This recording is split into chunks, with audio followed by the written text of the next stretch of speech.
Goes, welcome back to another vlog. Last ভ্লগে তোমাদের সাথে শেয়ার করেছি যে আমার গ্যালারি জুড়ে প্রচুর পুরনো ভিডিও পড়ে রয়েছে।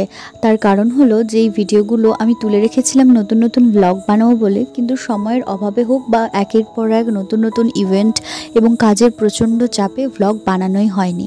তাই আজকেও যে ভ্লগটা আমি শেয়ার করছি এটাও বেশ কয়েকদিনের পুরনো। ওই ধরো জানুয়ারি মাসের, তখন আমার কলেজে ছিল ফাউন্ডেশন ডে, তো সেটা কাইন্ড অফ উৎসব বলা যেতে পারে।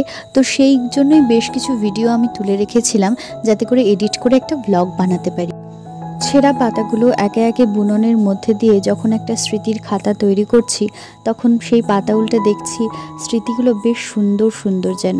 আর এই যে নতুন করে তৈরি করা একটা ভ্লগ, এটা শুধুমাত্র তোমাদের জন্য এটা বলাও ভুল হবে, যাতে করে স্মৃতির পাতা উল্টে আমিও বেশ কয়েক বছর যেতে পারি সেই জায়গায় এবং দেখতে পারি যে আমার কাটানো দিনগুলো কেমন ছিল। এতক্ষণ ধরে যে ভিডিওগুলো দেখছিলে সেটা হচ্ছে ফাউন্ডেশন ডের আগের দিনের ভিডিও।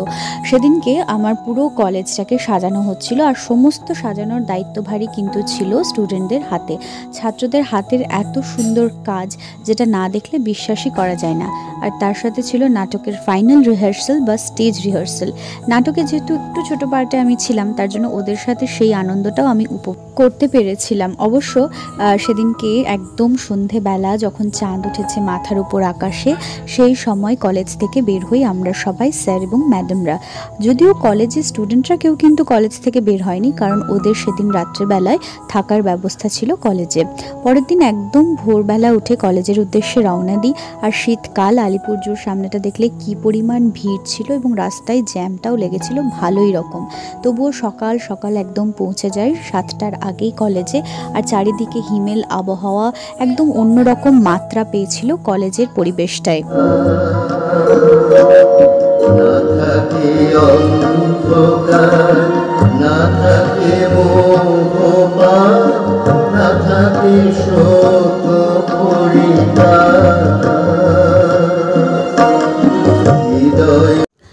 অনুষ্ঠানটাকে ভাগ করা হয়েছিল সারা দিনে দুটি ভাগে।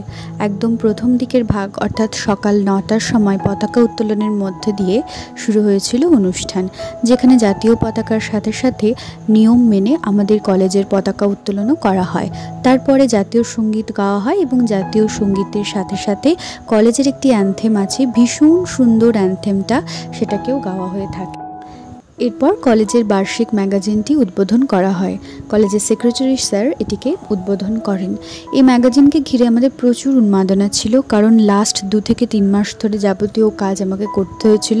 আর আমার স্টুডেন্টরা আমাকে ভীষণ রকমভাবে সাহায্য করেছিল, ও কলিগরাও। তারপরে এক্সিবিশন স্টার্ট হয় এবং এক্সিবিশনেরও উদ্বোধন করা হয়ে থাকে। খুব সুন্দর সুন্দরভাবে ছাত্ররা এক্সিবিশনের সমস্ত ছবিও এঁকেছিল। এরবার যেখানে যাব সেটি হচ্ছে সবথেকে আকর্ষণীয় জিনিস, যেটি আমি এর আগে কোথাও দেখিনি আমার কলেজে বা কর্মক্ষেত্রে হয়। সেটি হচ্ছে 3টি ধর্মগ্রন্থ, অর্থাৎ গীতা, বাইবেল এবং কোরআন থেকে 3টি জায়গা সিলেক্ট করে সেটিকে পড়া হয়ে থাকে, যাতে আমাদের ধর্মীয় সম্প্রদায়ের মধ্যে একটা মিলনকে এখানে সম্প্রচারিত করা হয় সকলের মধ্যে দিয়ে।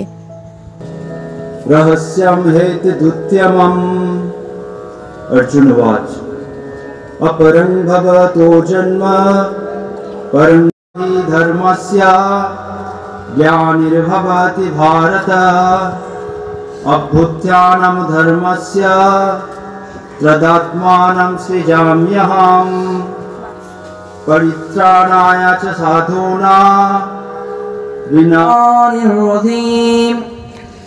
বিসমিল্লাহির রহমানির রহিম। অন্তত করুণাময়, পরম দয়ালু আল্লাহ নামে শুরু। আলহামদুলিল্লাহ। অতএব তোমরা সমস্ত দুষ্টতা ও সমস্ত ছল এবং কপটতা ও মাৎসর্য ও সমস্ত পরিবার ত্যাগ করিয়া নবজাত শিশুদের ন্যায় সেই পারমার্থিক অমিশ্রিত দুগ্ধের লালসা করো। সরে যায় আকাশের জানালায় মুখখানি দেখি কার কাঞ্চনজঙ্ঘার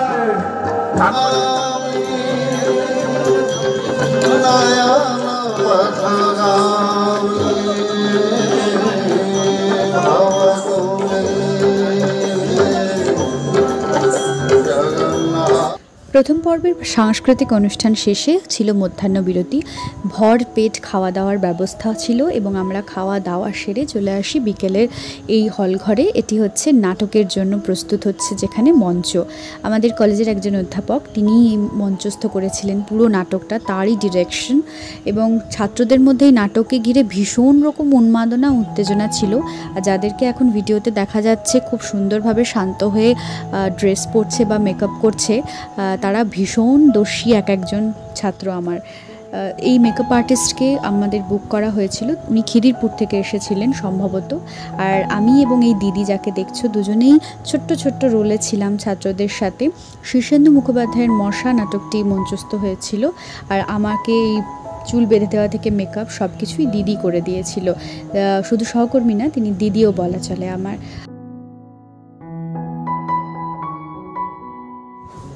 আর শাড়িটা মায়ের কাছ থেকে নিয়েছিলাম। তো সেদিন ভীষণ আনন্দ করে দিনটা কাটিয়েছিলাম। নাটকের বেশ কিছু ক্লিপিংস আমার কাছে এখনও আছে, হয়তো কোনো একদিন শর্টসের থ্রু দিয়ে তোমাদের সাথে শেয়ার করব। আর এই আনন্দময় একটা দিনকে সাক্ষী রাখতে পেরেছিলাম, যেটা তোমাদের সাথে ভ্লগ হিসাবে শেয়ার করে নিলাম আজকে এখানে। যদি ভ্লগটা ভালো লেগে থাকে কারোর, তাহলে প্লিজ লাইক করে দিও আর একটা শেয়ার এবং সাবস্ক্রাইব করে যেও। তো আজকের মতো এখানেই ভ্লগটা শেষ করছি, পরে আবার হয়তো কোনো একটা নতুন ভ্লগ নিয়ে আসবো।